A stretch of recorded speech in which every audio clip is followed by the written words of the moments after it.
Stellar Sentinels, the dawn of next-gen telescopes and missions. The cosmos beckons with unprecedented clarity in 2025, as a new era of astronomical exploration unfolds, propelled by next-generation telescopes and ambitious space missions that promise to peel back the universe's deepest layers. From the Vera C. Rubin Observatory's first light in June 2025, to the European Southern Observatory's extremely large telescope, ELT, edging toward completion, these instruments and expeditions are not mere upgrades, they're revolutionary tools reshaping our cosmic worldview. Ground-based behemoths like the 30-meter telescope, TMT, and Giant Magellan Telescope, GMT, vie for supremacy in adaptive optics and resolution, while space-based flagships such as NASA's SphereX and the Nancy Grace Roman Space Telescope gear up for launches that will map exoplanets and dark energy with exquisite precision.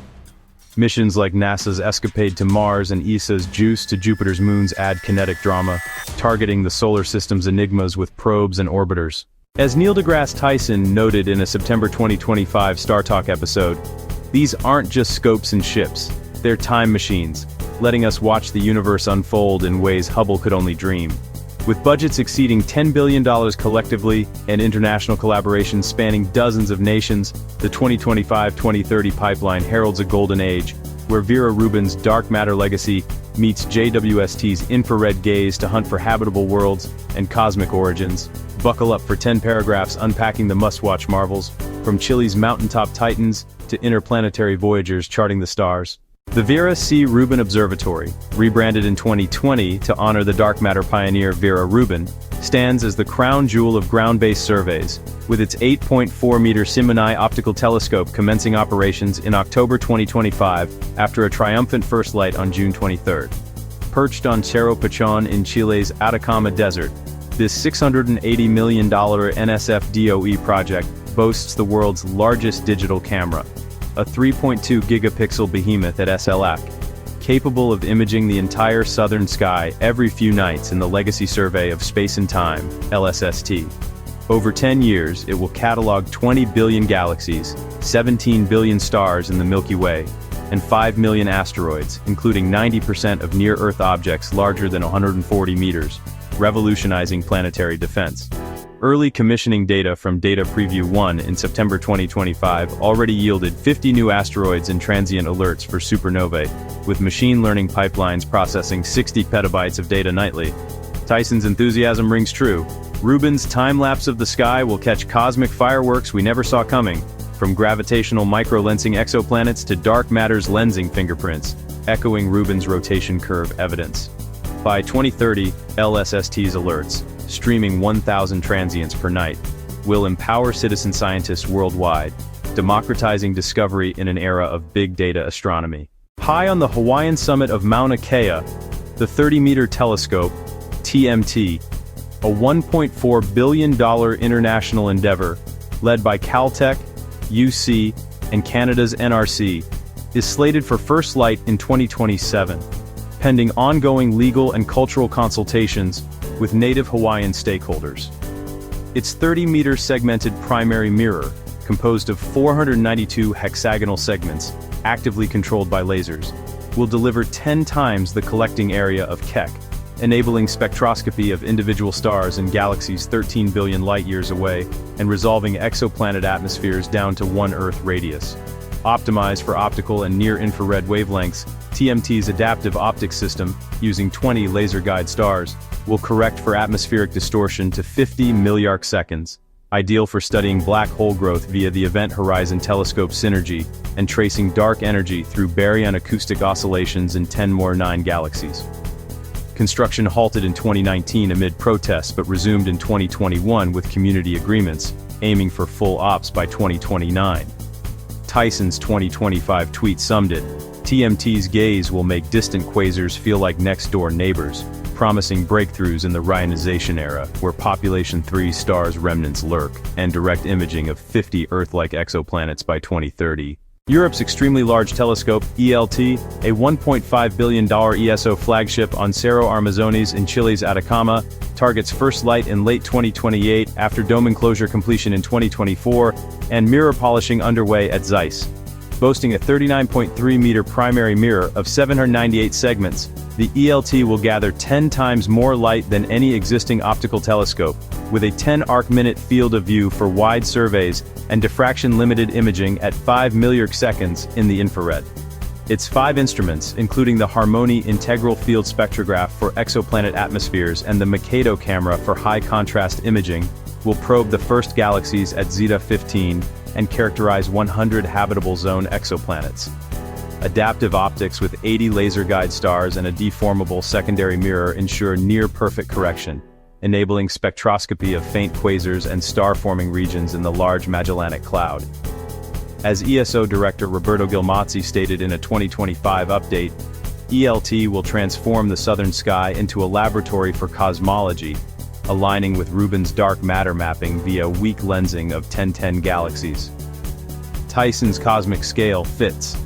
ELT's mirror is a time machine, pulling ancient light from the universe's baby pictures.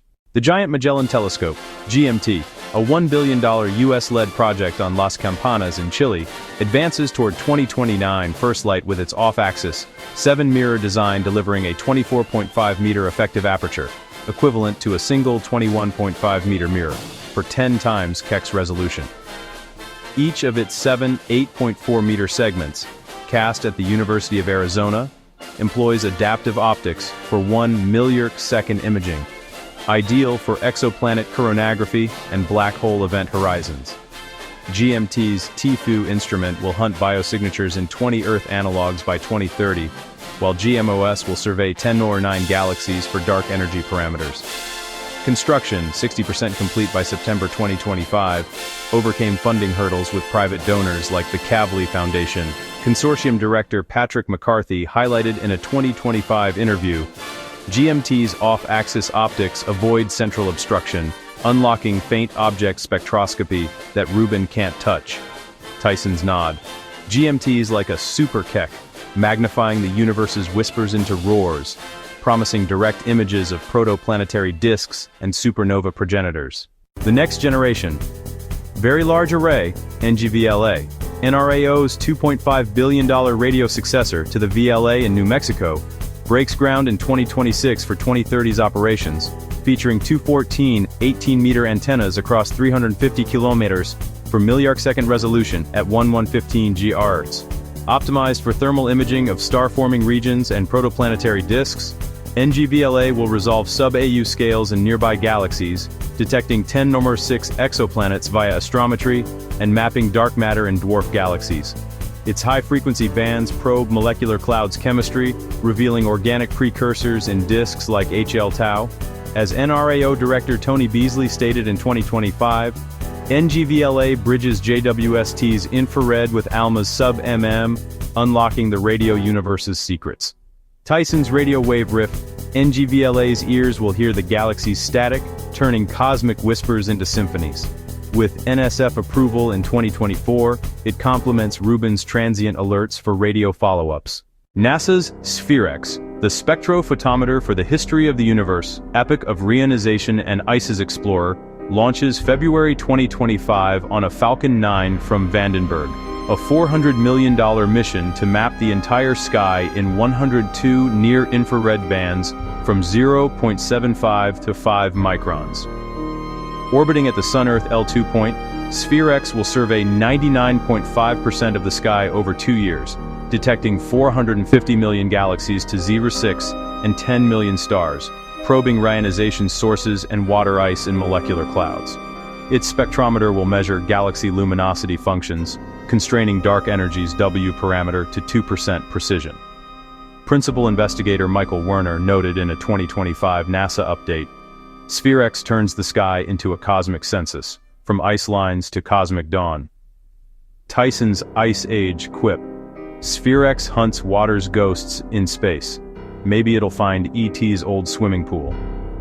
Complementing Rubin's dark matter via galaxy clustering, it launches amid Artemis's lunar push. The Nancy Grace Roman Space Telescope, NASA's $3.5 billion wide-field surveyor, targets October 2027 launch on a Falcon Heavy, succeeding Hubble with a 2.4-meter mirror and 300-megapixel camera for 100 times Hubble's field of view. Orbiting at Sun-Earth L2, Roman will image 100 billion galaxies over 5 years, using coronagraphy to block starlight for direct exoplanet imaging of 25 systems and microlensing surveys for 2,500 Earth-mass worlds in the bulge.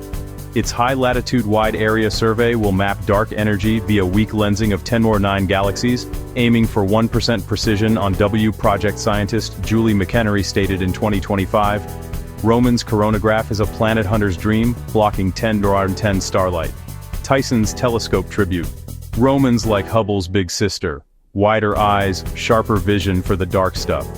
It builds on Rubin's lensing legacy, probing dark matter substructure. ESA's Ariel mission, launching June 2029 on an Ariane 6, is a $1 billion exoplanet spectrographer orbiting L2 to analyze 1,000 atmospheres over 4 years with a 1-meter telescope and prism spectrometer. Ariel will map chemical compositions, water, methane, CO2, in hot Jupiters and super-Earths, probing formation via CO ratios. Its payload, including fine guidance sensors, achieves 50 ppm precision in transmission spectra. Ariel PI Giovanna Tinetti remarked in 2025, "Ariel's chemical census will reveal if we're alone or in good company." Tyson's exoplanet Echo. Ariel's sniffing alien air, JWST's cousin, but for 1,000 worlds. It ties to Rubin's dark matter by studying planet-hosting galaxies' halos. NASA's Escapade, launching early 2025 on Blue Origin's New Glenn, is a $100 million twin probe mission to Mars, studying the planet's magnetosphere and solar wind interactions. Orbiting at 300 kilometers, the probes will measure plasma flows and particle fluxes for 6 months, probing escape processes that stripped Mars's atmosphere. Principal investigator David McComas noted, "Escapade maps Mars's leaky shield, explaining its dry fate."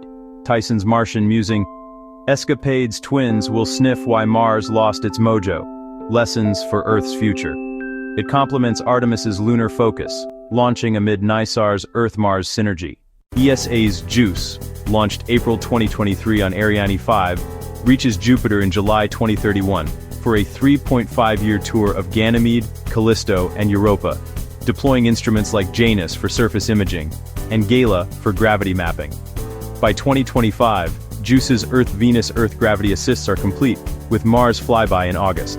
Mission manager Olivier Witasse stated, "JUICE unlocks Jupiter's ocean moons, hunting habitability clues." Tyson's Jovian Joy. JUICE is Europa's appetizer, dipping into icy secrets before Europa Clipper's main course. It builds on Rubin's dark matter via Jupiter's halo influences. As 2025's telescopes and missions ignite, from Rubin's sky sweep to Ariel's atmospheric autopsy, we're on the cusp of cosmic revelations. Tyson's stars align. These tools don't just watch, they rewrite the universe's story, from dark matter's dance to exoplanets' whispers. The next decade's haul promises wonders, habitable hints, black hole births, galaxy genealogies, urging us to gaze bolder. The cosmos calls, let's answer with light.